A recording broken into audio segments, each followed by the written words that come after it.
하나님의 크신 은혜가 오늘 이 아침에 여러분들 가운데 함께 하시기를 주님의 이름으로 축복합니다. 축복합니다. 자리에 좀 덥지요? 제가 볼 때 에어컨은 양쪽으로 되어 있어서 바깥쪽이 좀 시원한 것 같아요. 안쪽은 조금 더운 것 같고, 자리마다 좀 시원한 자리도 있고 좀 더운 자리도 있지만 은혜는 충만하기를 주님의 이름으로 축복합니다. 제가 가지고 있는 책 제목 중에서 아마도 제가 생각할 때 가장 저에게 은혜가 되는 제목이 이 책이라고 저는 생각합니다. 카일 아이들먼의 책인데 The End of Jesus, 나의 끝은 예수의 시작이라고 하는 제목입니다. 예수님은 거기서 시작하신다고 하는 것입니다. 거기가 어디입니까? The end of me, 나의 끝. 나의 끝이라고 하는 것은 내가 마주하고 싶지 않은 순간을 말하는 것입니다. 나의 끝이라고 하는 것은 다 막혀 있고 다 무너졌고 다 빼앗겼고 아무것도 할 수 없을 것 같았던 그 시간이 바로 나의 끝이라고 말할 수 있습니다. 그때 주님께서는 내게 오셔서 새로운 일을 시작하신다고 하는 것입니다. 은혜가 되고 또 위로가 됩니다. 우리도 한번 크게 한번 고백합시다. 나의 끝은 예수의 시작입니다.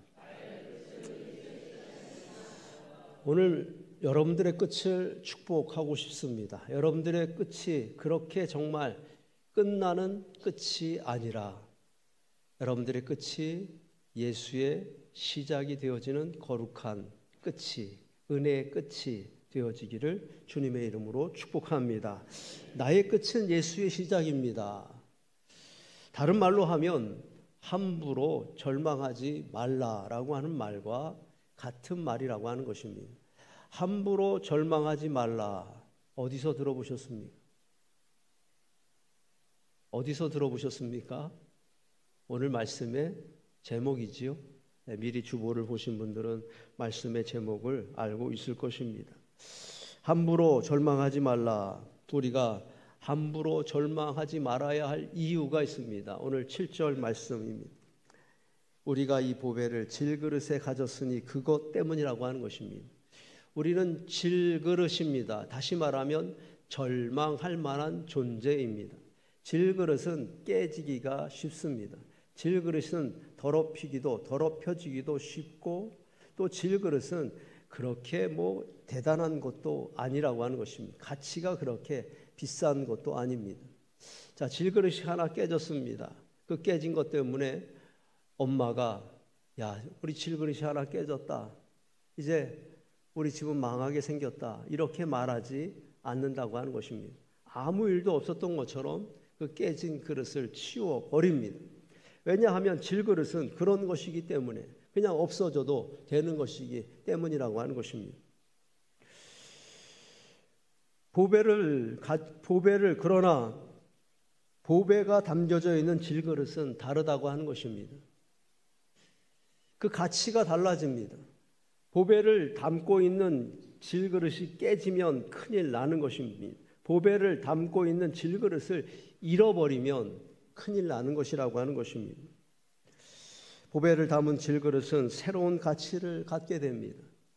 제가 어릴 적에 가장 친했던 친구가 약국집, 그때는 약방이라고 불렀는데 약방 아들입니다. 왜 그랬는지 모르겠지만 그때는 분유를 약국에서만 팔았습니다. 동네 슈퍼에서는 우리 동네 약국 슈퍼에서는 분유를 팔지 않았습니다. 그 친구에게 부탁을 해서 빈 분유통을 빌려다가 제 구슬통으로 사용했던 기억이 있습니다. 사람 손에 잘 닿지 않는 곳에 그 구슬통을 올려놓습니다. 제가 구슬이 많을 때는 그 구슬통이 한 3개, 4개 정도 됐었던 것 같습니다.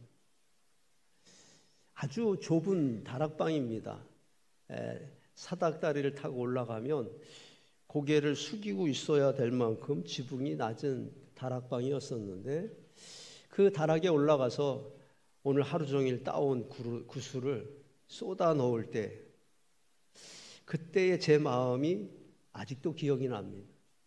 그리고 그 구슬통을 3개가 되는 4개가 되는 구슬통을 이렇게 한 번씩 들어볼 때에 그 묵직함을 느낄 때에 제 마음을 그 마음을 아직도 저는 기억합니다. 아주 찌릿찌릿했습니다.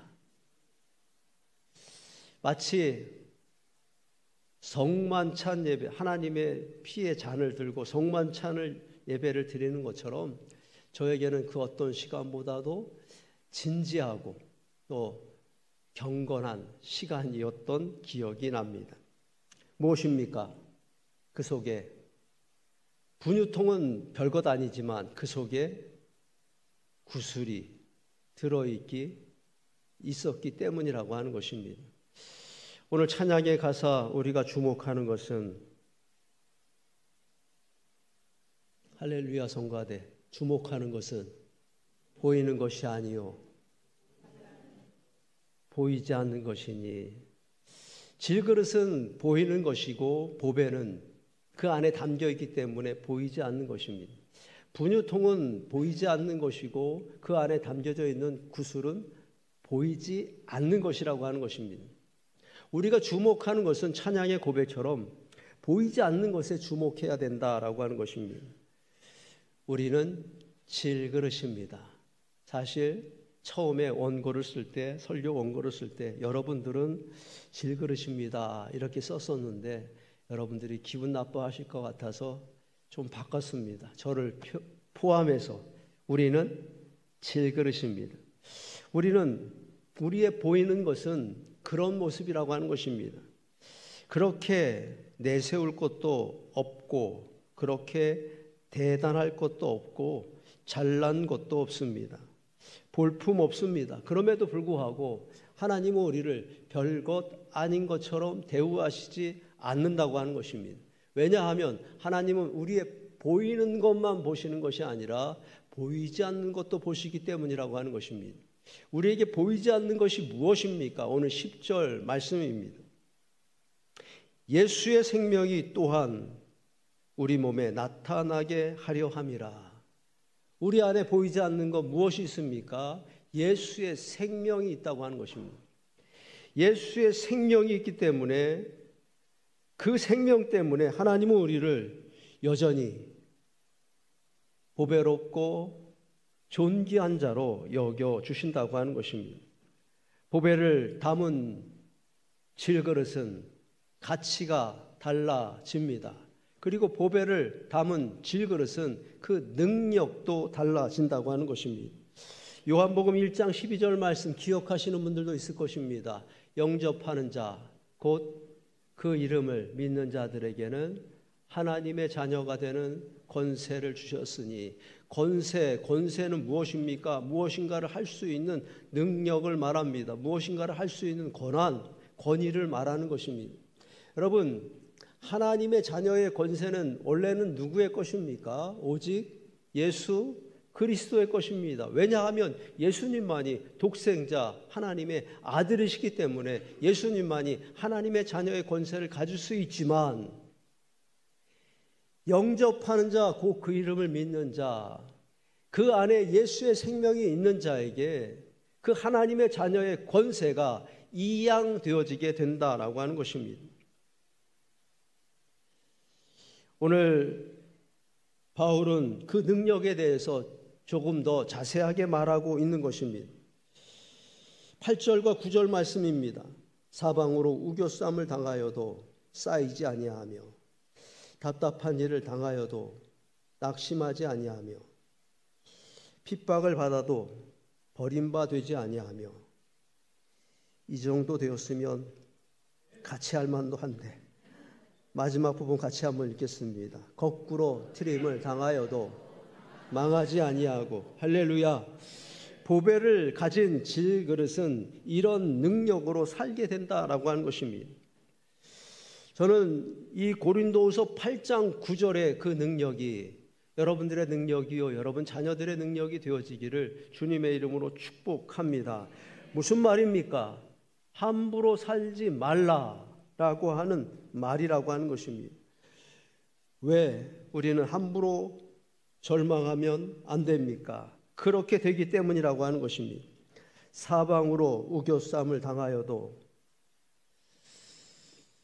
이런 거 할 때 우리 성도님들은 짝짝 저하고 손발이 맞는데 오늘 다른 교회에서 오신 분들이 많나 봐요. 여러분들 뒷부분 합시다. 사방으로 우겨쌈을 당하여도, 답답한 일을 당하여도, 핍박을 받아도, 거꾸로 트림을 당하여도, 그렇습니다. 나의 끝이 있습니다. 사방으로 우겨쌈을 당하는 것입니다.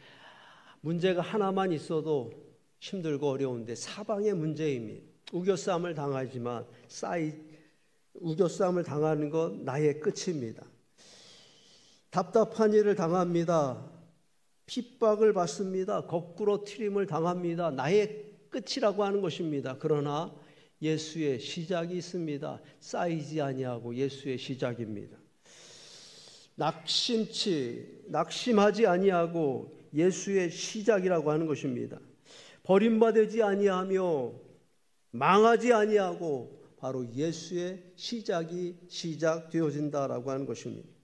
우리가 듣고 싶은 말이 있습니다. 우리가 듣고 싶은 말은 무엇입니까? 당신은 우겨싸움을 당하지 않을 것입니다. 듣고 싶습니다.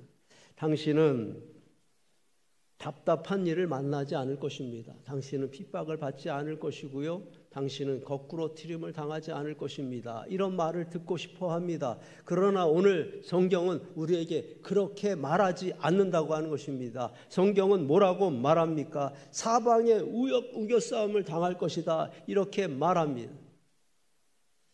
답답한 일을 만날 것이다. 핍박을 당할 것이다. 그리고 거꾸로 트림을 당할 것이다 말씀하십니다. 그러나 다를 것이라고 하는 것입니다.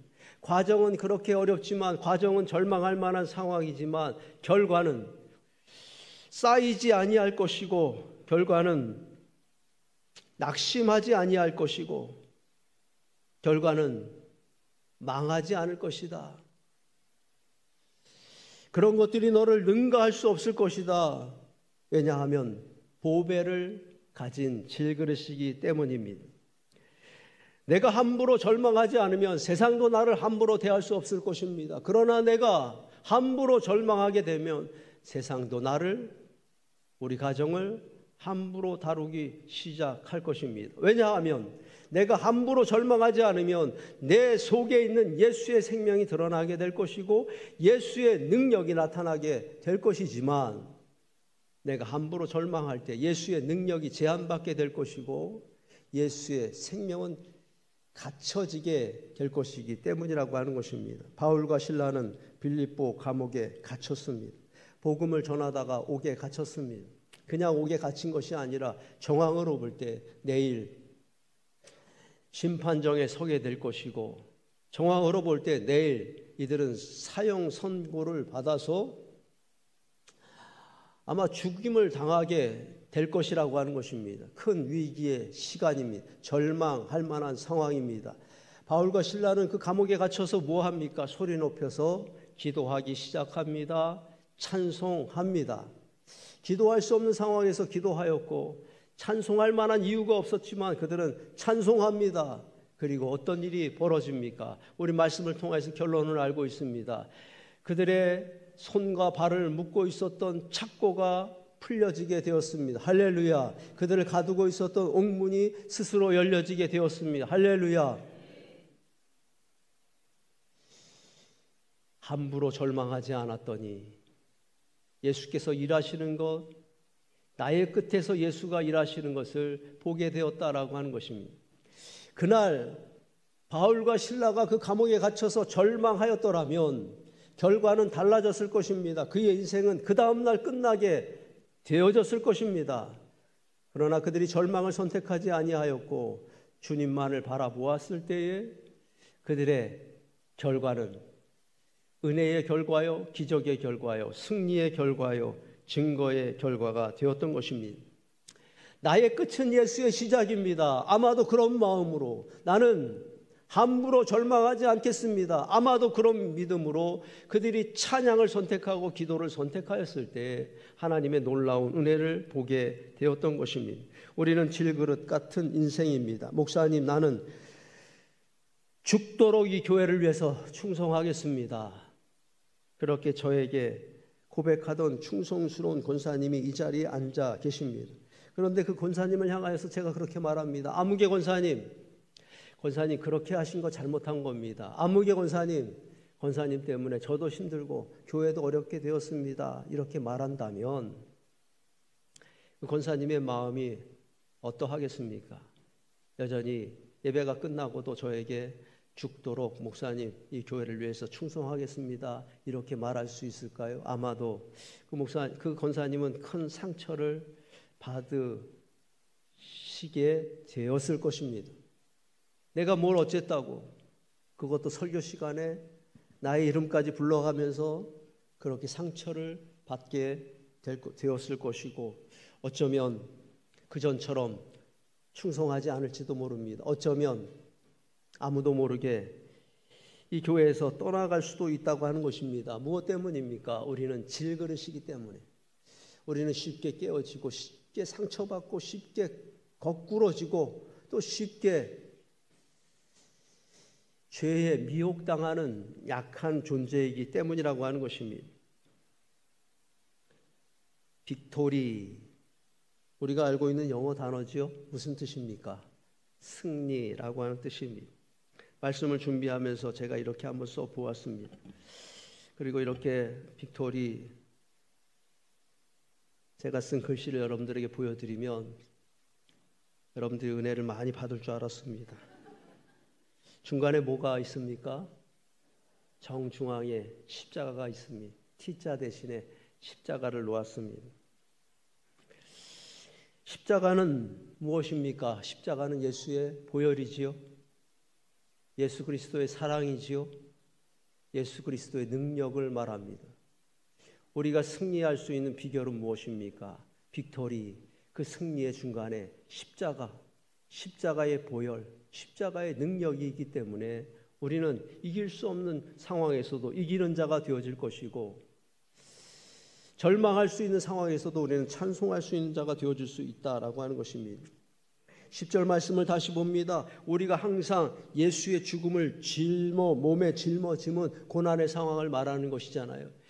수많은 실패의 일들을 말하는 것입니다. 우리가 항상 예수의 죽음을 짊어지면 무엇 때문이냐? 이유가 있는 것이라고 하는 것입니다. 예수의 생명이 또한 우리 몸에 나타나게 하려 함이라. 할렐루야.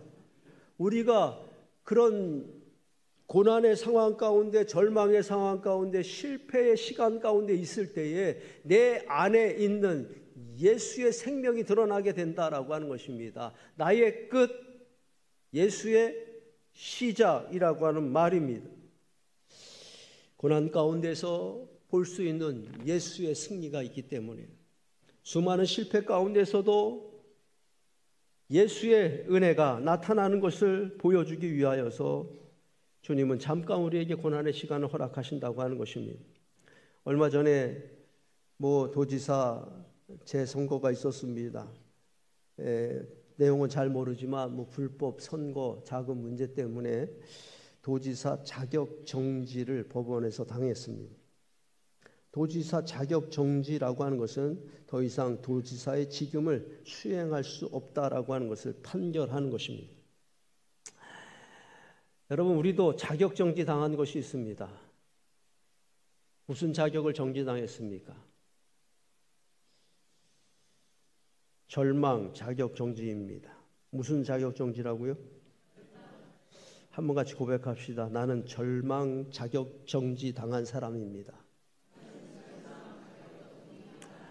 우리는 절망해야 할 사람들입니다. 우리는 질그릇이기 때문입니다. 우리는 죄인이기 때문입니다. 우리는 그렇게 절망 가운데 살다가 절망 가운데 죽어야 마땅합니다. 그러나 하나님께서 예수 그리스도를 우리에게 보내주셨습니다. 예수 그리스도가 십자가 위에서 우리를 대신하여 죽으셨습니다. 그리고 보배로운 피로 우리를 죄악 가운데서 용서하여 주셨고 우리를 하나님의 자녀가 되게 하여 주셨습니다.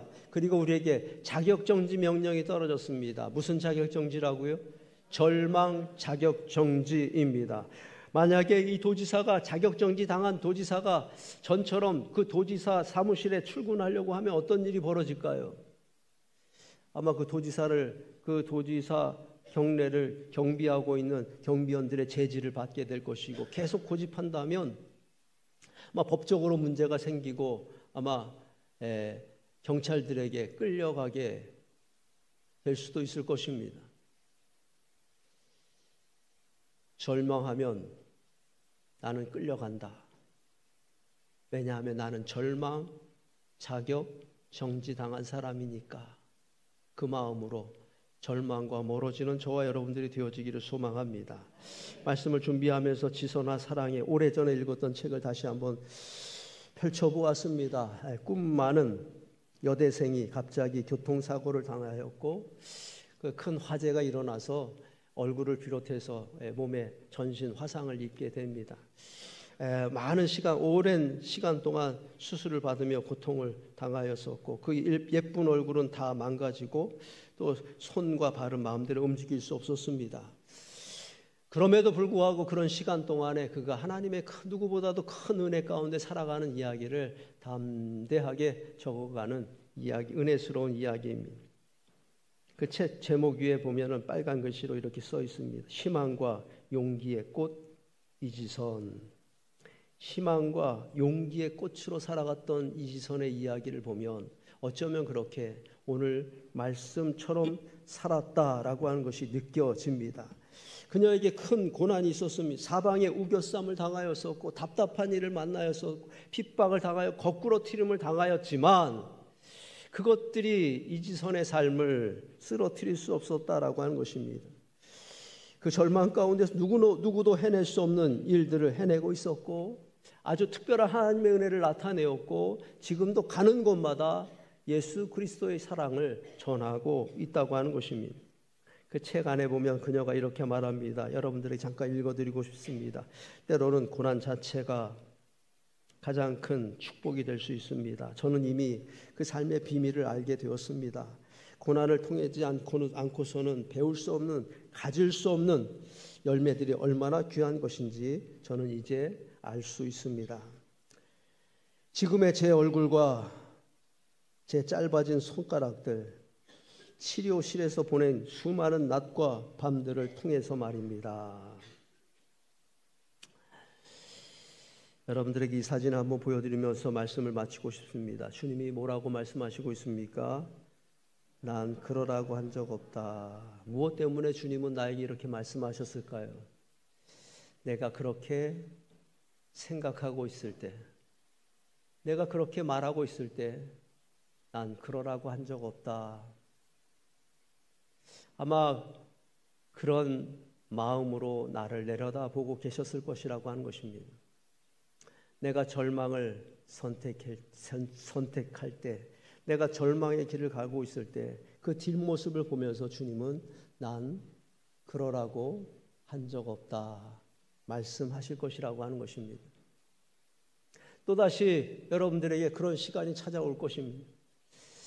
사방으로 우겨싸움을 당하는 것 같은 그런 시간, 또다시 답답한 일을 만나게 되고, 또다시 핍박을 받게 되고, 또다시 절망할 만한 상황 가운데 있을 때, 거꾸로 튀림을 당할 때에 저는 주님의 그 음성이 여러분들에게 들렸으면 좋겠습니다. 여러분들이 절망하며 낙심하며 뜨거운 눈물을 흘리고 있을 때에 진짜로 주님의 그 음성이 들렸으면 좋겠습니다. 난 그러라고 한 적 없다.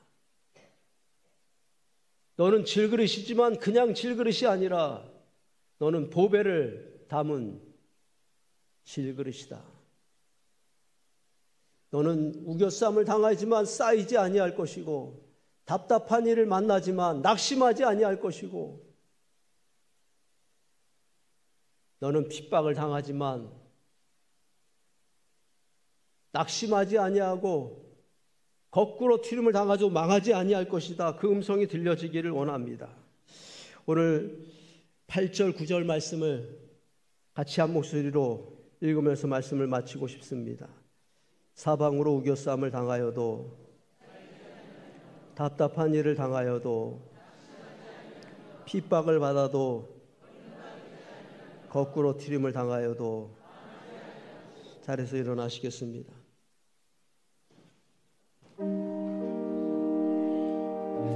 기도하는 마음으로 같이 한번 읽겠습니다. 함부로 절망하지 마라. 그냥 질그릇이 아니라 나는 보배를 가진 질그릇이기 때문입니다. 보배를 가진 질그릇은 다르게 삽니다. 가치가 다르기 때문입니다. 능력이 다르기 때문입니다. 사방으로 우겨싸움을 당하여도, 답답한 일을 당하여도, 핍박을 받아도, 거꾸로 튀림을 당하여도 나의 끝은 예수의 시작입니다. 나는 함부로 절망하지 않습니다. 내 안에 예수의 생명이 있기 때문입니다. 내 안에 예수의 능력이 있기 때문입니다. 나의 끝은 예수의 시작이기 때문입니다. 아멘.